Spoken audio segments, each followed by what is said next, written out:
السلام علیکم ناظرین، تسلسل انبیاء کی دوسری قسط میں خوش آمدید۔ حضرت نوح علیہ السلام پارٹ 1۔ جب سے دنیا قائم ہوئی، حضرت آدم علیہ السلام کی نسل بڑھتی اور پھیلتی تھی۔ انسان دو حصے میں تقسیم ہو گیا، کسی نے نیکی کی راہ اختیار کی تو کسی نے بدی کا راستہ اپنایا۔ جس نے نیکی اختیار کی وہ صراط مستقیم پر رہا، جس نے بدی کا راستہ اختیار کیا وہ اللہ تعالیٰ کے غضب میں آ گیا۔ صراط مستقیم پر چلنے والوں کی تعداد ہمیشہ کم رہی، گمراہ انسانوں کی تعداد زیادہ رہی۔ ان گمراہ لوگوں کو راہ راست پر لانے کے لیے اللہ تعالیٰ کے نبی آتے رہے۔ حضرت آدم علیہ السلام کے زمانے کے بڑے عرصے بعد اللہ تعالیٰ نے حضرت نوح علیہ السلام کو بھیجا۔ آپ علیہ السلام پر 10 صحیفے نازل ہوئے تھے۔ حضرت نوح علیہ السلام اللہ تعالیٰ کے نبی تھے۔ آپ علیہ السلام کو آدم ثانی بھی کہتے ہیں۔ آپ کے زمانے میں بھی گمراہی پھیلی ہوئی تھی، صرف چند لوگ ہی نیک تھے، اکثریت گمراہ لوگوں کی تھی۔ آپ نے اپنی قوم کو راہ راست پر لانے کے لیے تبلیغ شروع کی۔ وہ لوگ ہر قسم کی برائیوں میں مبتلا تھے،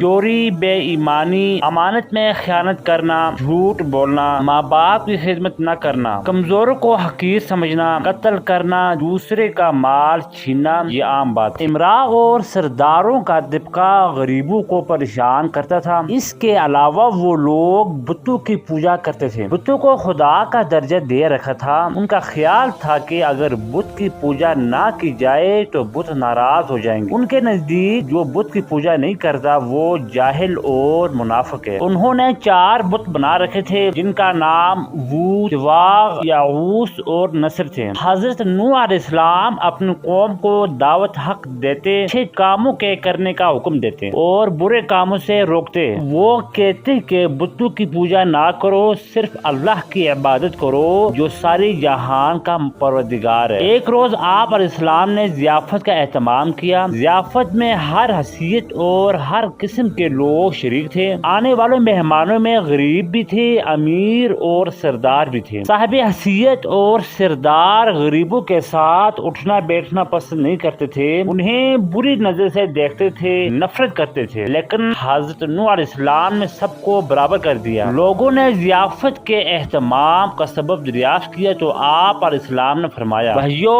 ہماری قوم کے لوگوں میں بگاڑ پیدا ہو گیا ہے۔ سب سے بڑی خرابی یہ ہے کہ طاقتور طبقہ کمزور لوگوں پر حاوی ہوتا جا رہا ہے۔ جو کمزور ہیں وہ بھی ہمارے ہی بھائی ہیں۔ تم غریبوں کے ساتھ اٹھنا بیٹھنا پسند نہیں کرتے، تم ان سے نفرت کرتے ہو۔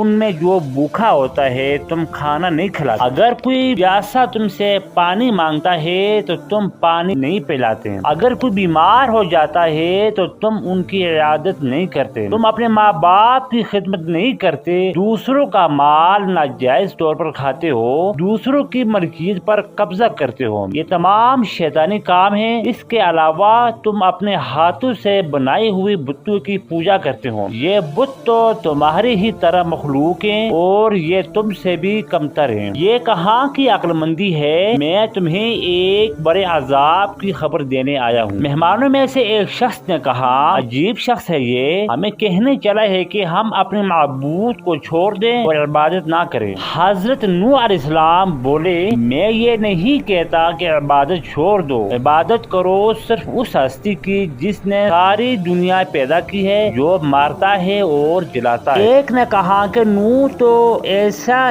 کہتے ہی رہتے ہیں، ہم اپنے معبودوں کے خلاف باتیں سننے کے لیے نہیں آئے، ہم تو وہ کرتے ہیں جو ہماری باپ دادا کیا کرتے تھے۔ آخر میں لوگ مجلس سے اٹھ کر جانے لگے۔ ایک مرتبہ حضرت نوح علیہ السلام ایک راستے سے گزر رہے تھے، ایک برا شخص نظر آیا۔ وہ بہت کمزور تھا، چلنے کے قابل نہیں تھے۔ حضرت نوح علیہ السلام نے دریافت کیا کہ تم اس حال میں راستے میں کیوں پڑے ہوئے ہو؟ کیا تمہارا کوئی گھر نہیں ہے؟ اس شخص نے جواب دیا کہ میرے ساتھ بیٹے ہیں، انہوں نے بڑھاپے کے سبب مجھے گھر سے نکال دیا ہے، میرے پاس کھانے کے لیے کچھ بھی نہیں ہے۔ چنانچہ حضرت نوح علیہ السلام اسے اپنے گھر لے گئے اور کہا، تم اس گھر میں رہو، میں تمہیں کھانا دیا کروں گا۔ آپ نے دعا کی تو ایک اجنبی شخص گھر میں داخل ہوا۔ اس کے ہاتھ میں ایک خوان تھا، اس میں ہر قسم کے کھانے تھے۔ اس نے آپ سے فرمایا کہ یہ کھانا میں آپ کے مہمان کے لیے لایا ہوں، اسے کھلا دے۔ اس نے کہا کہ اللہ تعالیٰ کسی کو بھوکا نہیں سلاتا۔ وہ شخص حضرت نوح علیہ السلام پر ایمان لے آئے۔ ایک روز ہدایت ہدایت کی عرض سے گھر سے نکلے اور ایک بلند مقام پر کھڑے ہو گئے اور بولے لوگوں میں نیکی کی طرف بلا رہا ہوں، اللہ نے مجھے نبی بنا کر بھیجا ہے تاکہ میں تم لوگوں کو ہدایت کروں، میرا کہا مان لو تو فائدے میں رہو گے، تم لوگ ماں باپ کی خدمت کیا کرو، انہیں گھر سے نہ نکالو، انہیں تکلیف مت دو،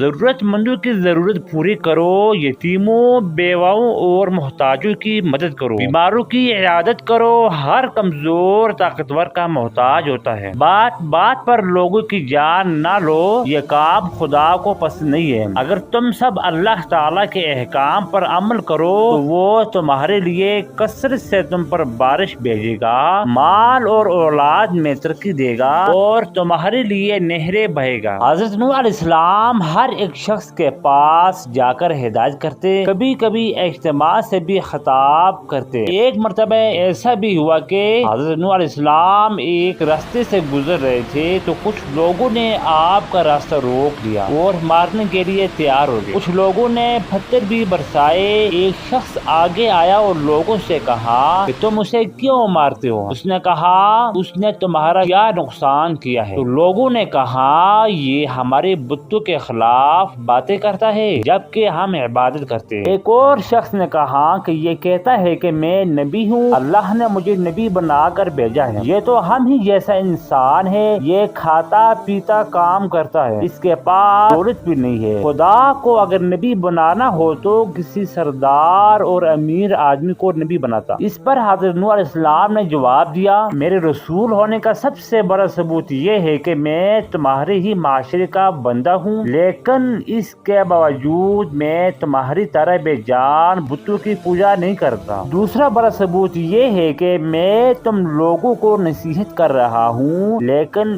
اس کا کوئی معاوضہ تم سے طلب نہیں کرتا، میرا اجر تو اللہ کے ذمہ ہے، میں تو یہ کہتا ہوں کہ کسی پر ظلم نہ کرو، میں تو تم سب کو نیکی اور بھلائی کی طرف بلا رہا ہوں، میں تمہارا خیر خواہ ہوں۔